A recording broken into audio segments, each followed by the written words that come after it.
이 종목은 대체 왜 그랬을까요? 오늘 시장에서 화제가 된 종목들 하나씩 살펴보도록 하겠습니다. 먼저 ENF 테크놀로지 현재 주가 어떤지 확인을 해볼까요?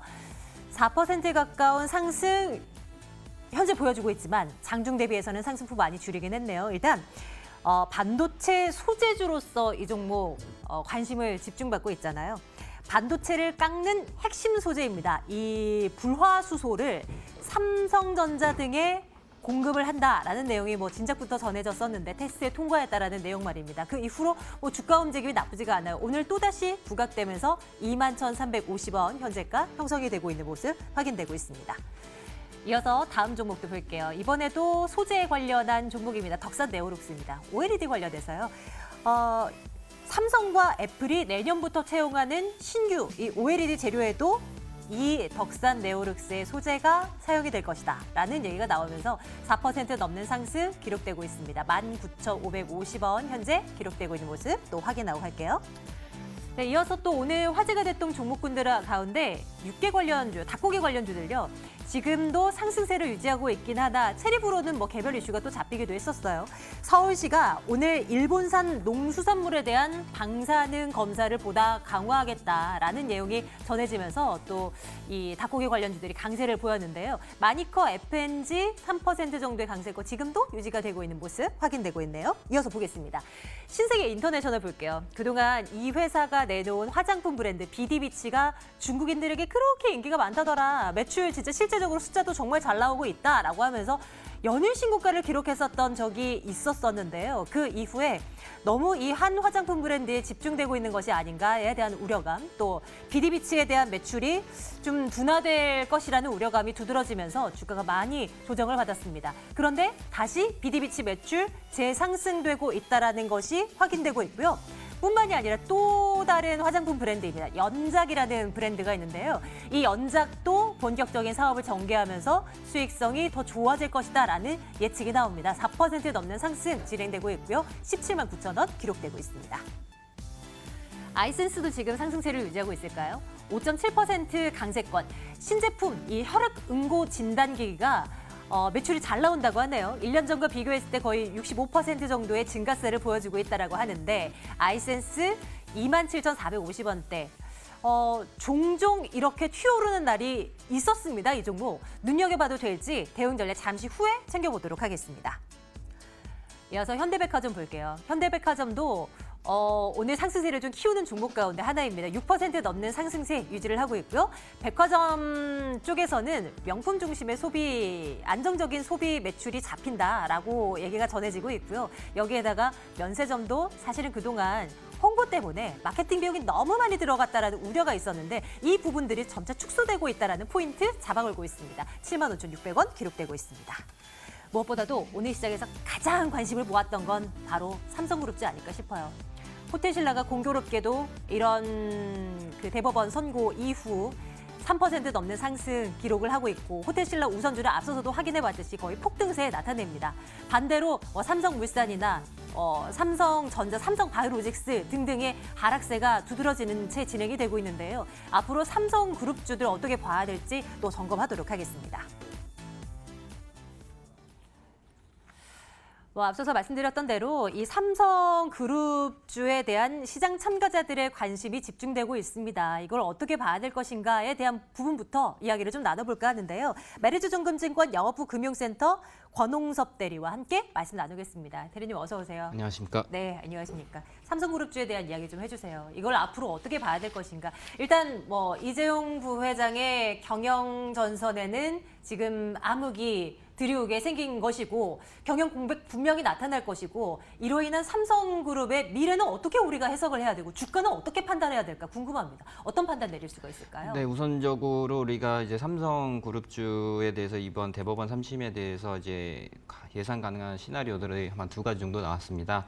그 중에서도 제일 유력한 게 아마 파기 환송이 아닐까 이렇게 얘기가 나왔었는데요.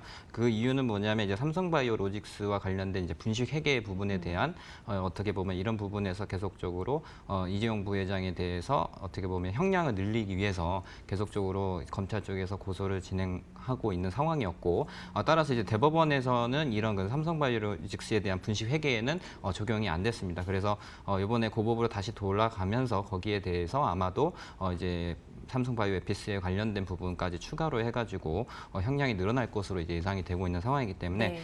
그런 부분에서 삼성바이오로직스는 매수 시점은 아니다라고 계속적으로 좀 언급을 해왔었고요.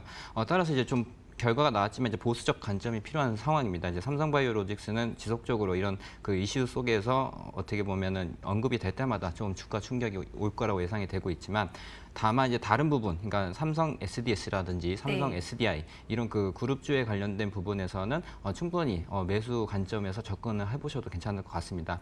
일단 주력으로 이제 언급이 되고 있는 종목들이 이제 삼성물산과 삼성바이오로직스인데요.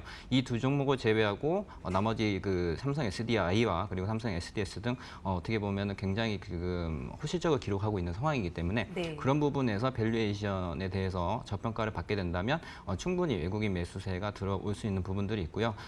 만약에 이제 지금 현재 이제 고법으로 이제 파기 환송이 됐는데 구속 여부가 좀 달려 있는 것 같습니다. 만약에 불구속 수사를 하게 된다면 경영 전선에서는 딱히 이렇게 뭐 어떻게 보면은 좀 딱히 어떻게 보면 경영 전선에 대해서는 영향은 제한적이라고 보고 있는 상황이고요. 근데 이제 다만 이제 우리가 우려했던 부분들이 뭐냐면 일단 불구속이 아닌 구속으로 될 경우에는 10월 정도에서 11월 정도 예정되어 있던 그 삼성전자의 대규모 투자 발표가 있지 않았습니까? QD OLED 부분에서도 이제 대부분 이제 투자 발표가 계획되어 있었는데 그런 부분에서 기대감이 지금 사라지면서 OLED 장비주들이 또 급락을 하고 있습니다. 따라서 이런 부분에서 어느 정도 하락을 멈춘 후에 좀 매수 관점으로 좀 보수적 접근이 필요하지 않나 이렇게 보고 있는 상황입니다. 삼성전자는 어떤 판단이 필요할까요? 삼성전자는 일단 어떻게 보면 이제 실지배력으로 봤을 때 앞에 언급했던 종목 두 개, 삼성물산과 삼성바이오로직스는 계속적으로 이슈가 생길 때마다 변동성이 심하지만 삼성전자의 경우에는 딱히 그런 그 어떻게 보면 정치적 이슈에 대해서는 상당 부분 영향은 제한적일 것이다 이렇게 보고 있는 이유인데 이유가 뭐냐면 이제 어떻게 보면 삼성전자가 현재 코스피 시가총액 상위를 지금 일단 지배력을 좀 행사를 하고 있는 상황이고 따라서 코스피가 움직일 때마다 삼성전자를 어떻게 보면 움직일 수밖에 없는 구조입니다. 따라서 그런 그 파생 시장과 연계된 부분에서 삼성전자가 과도한 하락을 한다는 것은 오히려 어떻게 보면은 매수 기회로 잡으시고 트레이딩 관점에서 접근을 해보셔도 충분히 괜찮을 것 같다 이렇게 보시면 될 것 같습니다. 어떻게 그 이재용 부회장과 실질적인 뭐 관계가 있다라고 볼 수 있는 삼성물산이나 삼성바이오로직스 뭐 분식회계 뭐 혐의에 대한 부분도 앞으로 계속해서 이슈화가 될 테니까요. 이런 종목들은 다소 보수적인 시각을 유지하되 실적이 어느 정도 나오고 있는 SDI나 SDS 그리고 우리 시장을 뭐 대변하고 있다라고 봐도 무관인 삼성전자만큼은 중립 혹은 뭐 조정 시의 매수 관점으로도 봐도 괜찮다라는 시각 한번 챙겨가고요. 어쨌거나 오늘의 이 대법원 선고 내용에 대한 정리를 좀 하고 넘어가도록 하겠습니다. 뭐 앞서 말씀드렸던 대로 삼성이 말을 구입해서 제공을 한 것은 승계 작업을 염두에 둔 뇌물에 해당한다라는 것이 이 대법원의 이 판단 아니었겠습니까? 취재 기자 연결해서 자세한 내용을 좀 정리해서 듣도록 하겠습니다. 조은하 기자 연결합니다. 조 기자 전해주십시오. 네, 대법원 전원합의체는 박근혜 전 대통령과 최순실 씨, 그리고 이재용 삼성전자 부회장 사건에 대해 모두 파기환송 결정을 내렸습니다. 박 전 대통령의 경우 공직선거법상 분리선고를 해야 하는 절차적 하자가 있다며 파기환송했습니다. 대법원은 이재용 부회장 사건에 대해서도 파기환송을 결정했는데 2심에서 무죄로 인정됐던 부분들이 잘못이라는 판단입니다. 대법원은 삼성이 말을 구입해 최순실 등에게 제공한 것은 뇌물에 해당한다고 판단했습니다.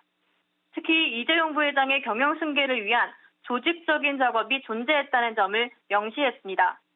이에 따라 삼성이 말을 구입해 제공한 것은 뇌물이 아니라고 판단한 원심 재판이 잘못됐다는 것입니다. 같은 차원에서 스포츠 영재센터에 16억 원을 지원한 건 역시 뇌물로 인정됐습니다. 재판부는 또한 최순실 등이 삼성의 말구입 등을 요구한 행위는 삼성으로서 충분히 대가 관계를 의식할 수 있었던 점을 감안하면 강요에 해당하지 않는다라고 이렇게 밝혔습니다. 이재용 부회장은 2심에서 징역 2년 6개월에 집행유예 4년을 선고받았는데 유죄 취지의 파기환송으로 새로 재판을 받게 됐습니다. 삼성전자 측은 과거의 잘못을 되풀이하지 않도록 기업 본연의 역할에 충실하겠다라는 입장을 밝혔는데요. 더불어 최근 수년간 대내외 환경 불확실성으로 인해서 적지 않은 어려움을 겪어왔다며 미래 산업을 선도하기 위한 준비에 집중할 수 없었던 만큼 삼성이 위기를 극복하고 국가 경제에 이바지할 수 있도록 도움을 달라고 전했습니다. 머니투데이 방송 조은아입니다. 이어서 종목에 대한 얘기 또 나눠보도록 할게요. 저희가 이제 마감 시간이 임박해 왔습니다. 한 종목 정도 더 볼 수 있을 것 같은데 내일장 탑픽을 공개해 주셔야 될 것 같아요. 꼽아온 종목 중에 제일 좋아 보이는, 괜찮아 보이는 종목 어떤 걸까요? 네, 뭐 제가 탑픽 종목을 말씀드릴 수 있는 종목은 현대백화점입니다. 일단은 오늘 이제 6% 이상 급등을 하고 있는데요. 여러 부분에서 계속적으로 이제 좀 어떻게 보면 안 좋았던 것들이 호전이 되면서 거기에 대한 모멘텀으로 상승을 하고 있다 이렇게 보시면 될 것 같습니다. 일단 지속적으로 지금 언급이 되고 있는 부분들이 이제 그 명품 소비에 대한 매출 증대입니다. 이제 명품 중심으로 인해서 계속적으로 이제 매출 증대가 이루어지고 있는 상황인데 현재 판교점 같은 경우와 그리고 현대백화점 압구점 같은 경우에는 5%대 고성장을 하고 있는 상황입니다. 따라서 이런 부분에서 이제 명품 소비에 대한 기대감으로서 올라갈 수 있는 부분이고 물론 이제 영패션 부분에서는 계속적으로 부진을 하고 있는 상황이지만 향후에는 이게 어떻게 보면 낮은 기저 효과로 인해서 충분히 상승할 수 있는 모멘텀들도 부합될 수 있기 때문에 그런 부분에서 투자 포인트를 잡으시면 될 것 같고요. 최근 들어서 저는 이제 현대백화점 판교점을 많이 방문을 하고 있는데 네. 주차장을 들어갈 수 없을 정도로 맨날 만석입니다. 그것도 주말이 아니고 평일에도 이제 평일에 가시는 분들한테 얘기 들었는데 그런 부분에서도 어떻게 보면은 이제 소비가 어떻게 보면 한 곳에 이제 집중되는, 그러니까 과거에는 이제 인터넷에서도 계속적으로 이제 판매가 증가를 하고 있는다고 하지만 실질적으로는 이제 오프라인 매장 쪽에서도 현대백화점 판교점을 주축으로 해서 계속적으로 매출 증대가 이렇게 일어나고 있는 상황이고요. 최근 들어서 이제 9월 정도 예상을 하고 있습니다. 이제 까르띠에와 그리고 프라다의 명품 입점이 예정되어 있는 상황이기 때문에 만약에 입점된다면은 MS 확대까지도 가능할 수 있는 부분이고 현재 이제 백화점 부분에서는 현대와 그리고 신세계 정도 과점 체계를 유지를 하고 있는 상황이기 때문에 그런 부분에서 계속적으로 성장 모멘텀은 분명히 계속 있을 거다 이렇게 보고 있는 상황이고요. 네. 그리고 이제 인건비 부분도 마찬가지입니다. 이제 최근 들어서 인건비가 급상승을 하지 않았습니까? 최저임금제에 대한 어떻게 보면 근데 이제 요번부터 이제 조금 이제 그 임금 상승률이 둔화가 되면서 그런 부분에서 판관비에 대한 어떻게 보면 좀 그 리스크도 좀 줄어들 수 있는 부분들이 있기 때문에 여러모로 지금 현재 그 PBR 가치라든지 여러모로 밸류에이션을 봤을 때는 상당히 저평가되어 있는 상황이고요.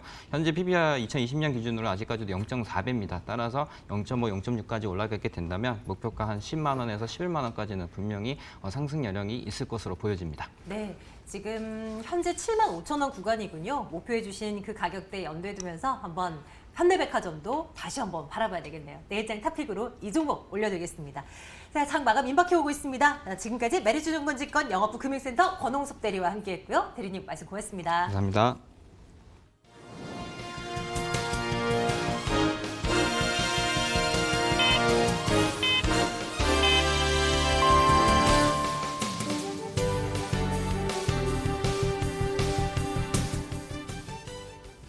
(8월 29일) 목요일 거래 마쳤습니다. 국정농단에 대한 대법원 최종 판결이 조금 전 끝났습니다.